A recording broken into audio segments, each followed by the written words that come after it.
राधे राधे दोस्तों। जय माता दी। प्रेम से बोलिए संतोषी माता की जय। आज शुक्रवार के दिन आप सुनिए संतोषी माता की व्रत कथा। एक बुढ़िया थी, उसके 7 बेटे थे। 6 बेटे कमाने वाले थे और एक बेटा निकम्मा था। बुढ़िया माँ 6 पुत्रों की रसोई बनाती, भोजन कराती और पीछे से जो कुछ बचता वो 7वां पुत्र को दे देती। परंतु वह बड़ा भोला भाला था, मन में कुछ विचार नहीं करता था। एक दिन वह अपनी बहू से बोला, देखो मेरी माता का मुझ पर कितना प्रेम है। वह बोली, क्यों नहीं, सबका झूठा बचा हुआ तुमको खिलाती है। वह बोला, ऐसा भी हो सकता है क्या? मैं जब तक आंखों से ना देखूं मान नहीं सकता। बहू ने हंसकर कहा, देख लोगी तब तो मानोगी। कुछ दिन बाद बड़ा त्योहार आया। घर में 7 प्रकार के भोजन और चूरमा के लड्डू बने। वह जांचने को सर का दर्द का बहाना कर पतला कपड़ा सिर पर ओढ़कर रसोई में सो गया और कपड़े में से सब देखता रहा। 6 भाई भोजन करने आए। उसने देखा माँ ने उनके लिए सुंदर सुंदर आसन बिछाए, 7 प्रकार की रसोई परोसी। वह आग्रह करके जी माती रही, वह देखता रहा। 6 भाई भोजन कर उठे, तब माँ ने उनकी झूठी थालियों में से लड्डुओं के टुकड़ों को उठाया और एक लड्डू बनाया। झूठ साफ करके बुढ़िया माँ ने पुकारा, उठ बेटा, 6 भाई भोजन कर गए, अब तो तू ही बेटा बाकी है, उठ और तू कब खाएगा? वह कहने लगा, माँ मुझे भोजन नहीं करना, मैं परदेश जा रहा हूँ। माता ने कहा, कल का जाता तो आज ही जा।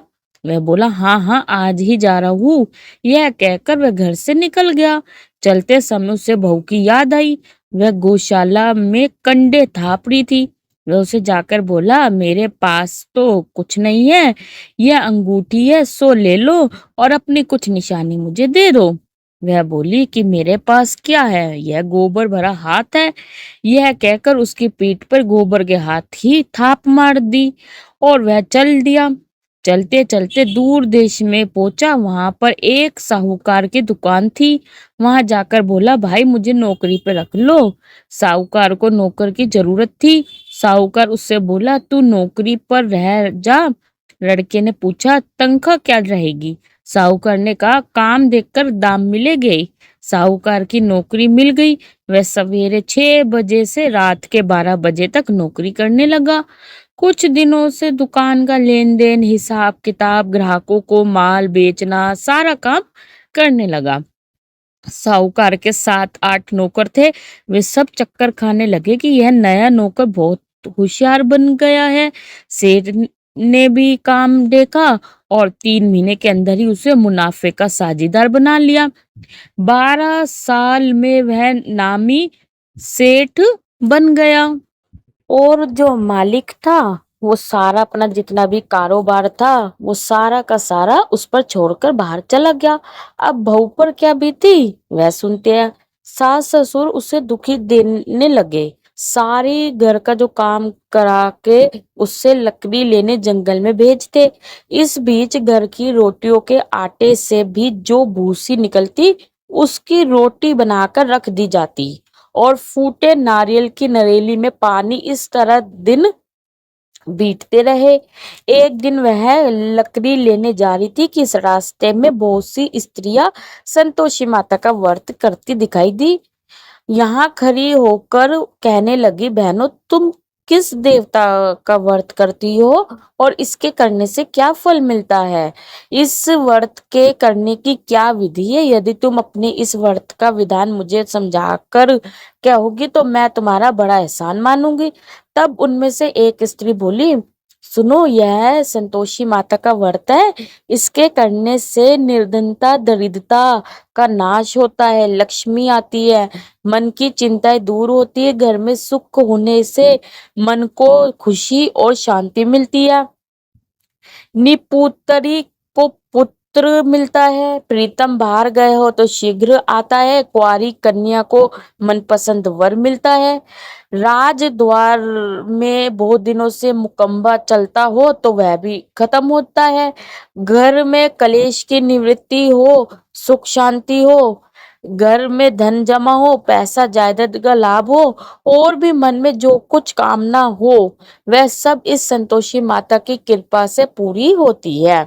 स्त्री कहने लगी, सवा आने का गुड़ चना लेना, इच्छा हो तो सवा 5 आने का लेना, या ₹1.25 का भी सहूलियत के अनुसार ही लेना, बिना परेशानी, श्रद्धा और प्रेम से जितना भी बन सके सवा वाया लेना, सवा पैसे से सवा 5 आने तथा इसमें भी ज्यादा शक्ति और भक्ति के अनुसार लेना। हर शुक्रवार को निहार रहकर कथा कहना और सुनना, इसके बीच क्रम टूटे नहीं, लगातार नियम पालन करते रहना। सुनने वाला कोई ना मिले तो घी का दीपक जलाकर उसके आगे जल के पात्र को रखकर कथा कहना, परंतु नियम ना टूटे जब तक कार्य सिद्ध ना हो। नियम पालन करना और कार्य सिद्ध हो जाने पर व्रत उद्यापन करना। 3 महीने में माता फल पूरा करती, यदि किसी के खोटे ग्रह हो तो भी माता 1 वर्ष में अवश्य कार्य सिद्ध करती है। कार्य सिद्ध होने पर ही उद्यापन करना चाहिए, बीच में नहीं करना चाहिए। उद्यापन में 2.5 शेर आटे का खाजा तथा इसी अनुसार से खीर तथा चने का साग बनाना, 8 लड़कों को भोजन कराना, जहां तक मिले देवर जेठ भाई बंधु कुटुंब के लड़के लेना, ना मिले तो रिश्तेदारों और पड़ोसियों के लड़के बुलाना, उन्हें भोजन कराकर यथाशक्ति दक्षिणा देना और माता का नियम पूरा करना। उस दिन घर में कोई खटाई नहीं बनाना। यह सब सुनकर बुढ़िया की बहू वहां से चल दी।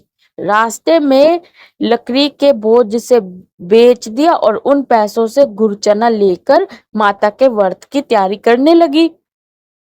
आगे चली और सामने मंदिर है। यह सुनकर माता के मंदिर में जाकर माता के चरणों में लौटने लगी। इसके बाद वह माँ से विनती करने लगी कि हे माँ, मैं निपट मूर्ख हूँ, नियम कुछ नहीं जानती हूँ, बहुत दुखी हूँ। हे माता, हे जगजगनी, मेरा दुख दूर करो, मैं आपकी शरण में हूँ। माता को दया आई। एक शुक्रवार बीता ही कि दूसरे शुक्रवार को ही इसके पति का पत्र आया और तीसरे को उसका भेजा हुआ पैसा भी आ पहुंचा। यह देखकर जेठानी मुंह सिकने लगी। इतने दिनों में इतना पैसा आया, इसमें क्या बढ़ाव है। लड़के ताने देने लगे कि काकी के पास अब पत्र आने लगे, रुपया आने लगा है, अब तो काकी की खातिर बढ़ जाएगी, अब तो काकी बुलाने से भी नहीं बोलेगी। बेचारी सरलता से यह कहती है कि भैया पत्र आएगा, रुपये आएंगे तो हम सबके लिए अच्छा है।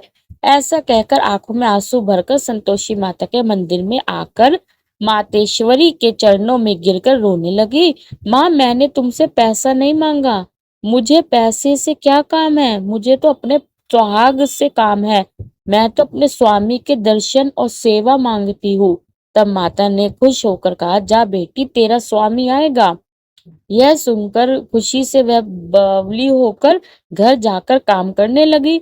अब संतोषी माँ विचार करने लगी, इस भोली पुत्री से मैंने कह तो दिया है कि तेरा पति आएगा, पर आएगा कहाँ, वह तो इसे सपने में भी याद नहीं करता, इसे याद दिलाने तो मुझे ही जाना पड़ेगा।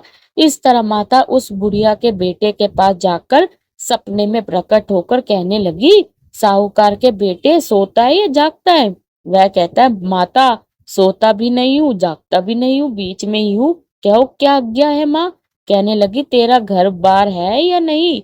वह बोला, मेरा सब कुछ है माता, माँ बाप भाई बहन बहू, क्या कमी है। माँ बोली, पुत्र, तेरी घरवाली कष्ट उठा रही है, माँ बाप उसे दुख दे रहे हैं, वह तेरे लिए तरस रही है, तू उसकी सुध ले। वहां बोला, हाँ माता, यह तो मुझे मालूम है, परंतु जाऊं कैसे, परदेश की बात है, लेन देन का कोई हिसाब नहीं, कोई जाने का रास्ता नजर नहीं आता, कैसे चला जाऊं। माँ कहने लगी, मेरी बात मान, सवेरे नहा धोकर संतोषी माता का नाम लेकर घी का दीपक जलाकर दंतवत कर दुकान पर जा बैठना, देखते देखते तेरा लेन देन चूक जाएगा, जमा माल बिक जाएगा, साझ होते होते धन का ढेर लग जाएगा। अब तो वह सवेरे बहुत ही जल्दी उठकर मित्र बंधुओं से अपने सपने की बात कहता है कि हे सब उसकी बात अनसुनी करके खिल्ली उड़ाने लगे। कई सपने भी सच्चे होते हैं। एक बूढ़ा बोला, देख भाई, तेरी बात मान। इस तरह साच झूठ कहने के बदले देवता ने जैसा ही कहा है वैसा ही करना, तेरा क्या जाता है। अब बूढ़े की बात सुनकर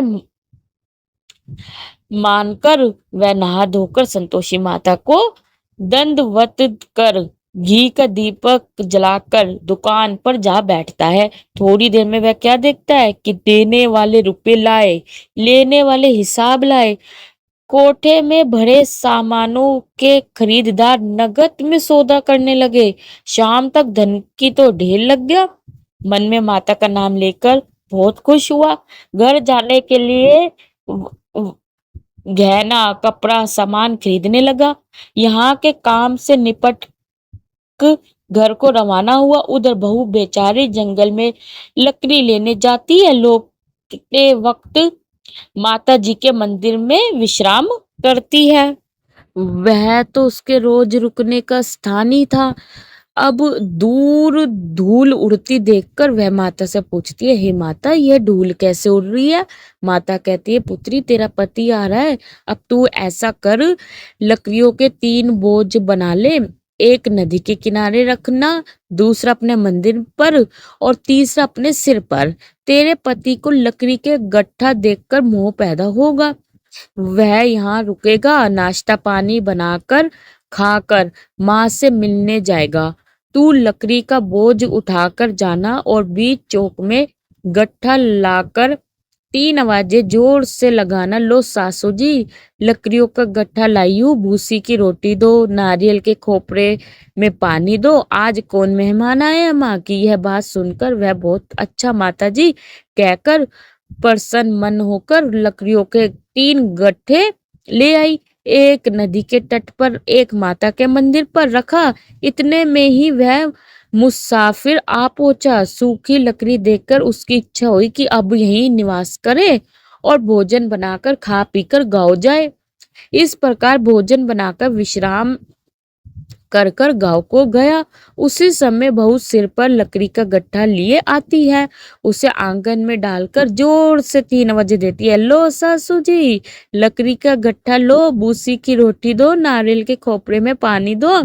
आज कौन आया है। यह सुनकर उनकी अपने दिए हुए कष्टों को बुलाने हेतु कहती है, बहू, ऐसा क्यों कहती हो, तेरा मालिक ही तो आया है। बैठ, मीठा भात खाकर कपड़े गहने पहन। इतने में आवाज सुनकर उसका स्वामी बाहर आता है और अंगूठी देखकर व्याकुल हो जाता है। माँ से पूछता है, माँ, यह कौन है। माँ कहती है, बेटा, यह तेरी बहू है। आज 12 साल हो गए जब से गया है, तब से सारे गांव में जानवर की तरह भटकती फिरती है। काम काज घर का कुछ करती नहीं, 4 समय आकर खा जाती है। अब तुझे देखकर भूसी की रोटी और नारियल के खोपरे में पानी मांगती है। वह लज्जित होकर बोला, ठीक है माँ, मैंने इसे भी देखा और तुम्हें भी। अब मुझे दूसरे घर की चाबी दो तो मैं उसमें रहूंगा। ठीक है बेटा, जैसी तेरी मर्जी। यह कहकर माँ ने चाबी का गुच्छा उसे दे दिया। उसने लेकर दूसरे कमरे में खोलकर सारा सामान जमाया और एक दिन में ही वह राजा के महल जैसा ठाट बाट बन गया। अब क्या था, वह सुख भोगने लगी। इतने में अगला शुक्रवार आया। उसने अपने पति से कहा, मुझे माता का उद्यापन करना है। उसका पति बोला, बहुत अच्छा है, कर लो, अपनी खुशी से यह भी कर लो। तुरंत ही वह उद्यापन की तैयारी करने लगी। जेठ के लड़कों को भोजन के लिए कहने लगी।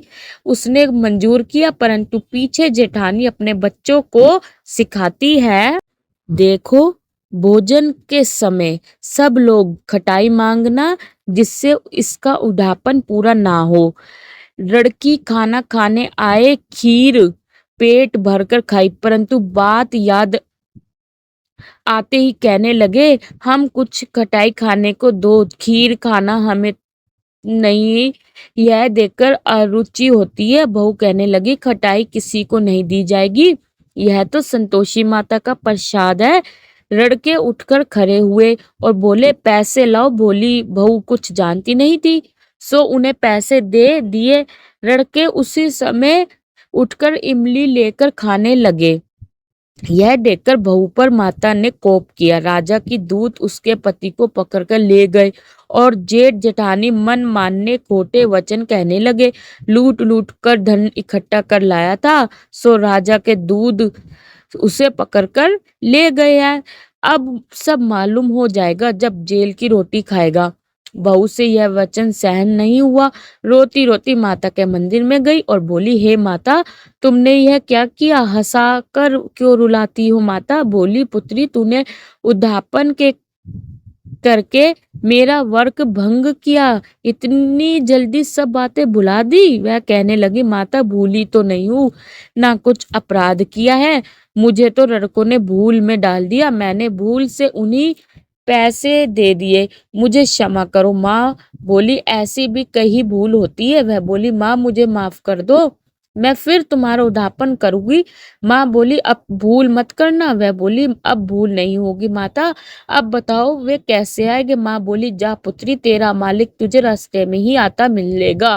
वह निकली, रास्ते में पति आता मिला तो उसने पूछा, तुम कहाँ गए थे? वह कहने लगा, इतना धन जो कमाया है उसका टैक्स राजा ने मांगा था, वह भरने गया था।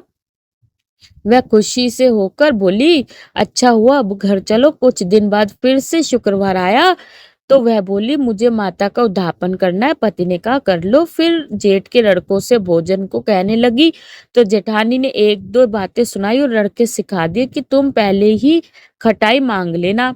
लड़के कहने लगे कि हमें खीर खाना नहीं आता भाता, कुछ खटाई खाने को दो। तो बहू बोली, खटाई खाने को नहीं मिलेगी, खाना हो तो खाओ। यह कहकर ब्राह्मण के लड़के लाकर भोजन कराने लगी। यथाशक्ति दक्षिणा दी की जगह एक एक फल उन्हें दिया। इससे संतोषी माता बहुत खुश हुई। माता की कृपा होते ही 9वें महीने उसको चंद्रमा के समान सुंदर पुत्र प्राप्त हुआ। वह पुत्र को लेकर प्रतिदिन माता जी के मंदिर में जाने लगी। माँ ने सोचा कि यह रोज आती है, आज क्यों ना मैं इसके घर चलूं, इसका आसरा देखूं तो सही। यह विचार कर माता ने भयानक रूप बनाया। गुड़ और चने से सना मुख रूप से, ऊपर से सूंड के समान होठ, उस पर मक्खियां भिन भिन रही है। दहलीज में पैर रखते ही उसकी सांस चलाई, देखो कोई चुड़ैल डाकी नहीं चली आ रही है, लड़को इसे भगाओ नहीं तो किसी को खा जाएगी। लड़के डरने लगे, चिल्लाकर खिड़की बंद करने लगे। बहू रोशनदान से सब देख रही थी, प्रसन्नता से पगली होकर चिल्लाने लगी कि आज मेरी माता मेरे घर आई है। यह कहकर बच्चे को दूध पिलाने से भी हट जाती है। इतने में सास का क्रोध फूट पड़ा। वह बोली कि इसे देखकर कैसे उतावली हुई है जो बच्चे को पटक दिया। इतने में माँ का प्रताप से जहां देखो वहां लड़के ही लड़के नजर आने लगे। बहू बोली, माँ जी, मैं जिनका व्रत करती हूँ वे संतोषी माता है। इनका कहकर झर से सारे घर के किवाड़ खोल दिए और सबने माता के चरण पकड़ लिए और विनती कर कहने लगे, हे माता, हम मूर्ख हैं, अज्ञानी हैं, तुम्हारी व्रत की विधि हम नहीं जानते हैं। तुम्हारा व्रत भंग करके हमने बहुत बड़ा अपराध किया है, हमें क्षमा करो। इसी के साथ ये कथा संपूर्ण हुई है। हे माता, बहू को जैसा फल दिया है वैसे सबको देना। जो भी यह कथा पढ़ेगा या सुनेगा उसके सभी मनोरथ पूर्ण हो गए। प्रेम से बोलिए संतोषी माता की जय। राधे राधे।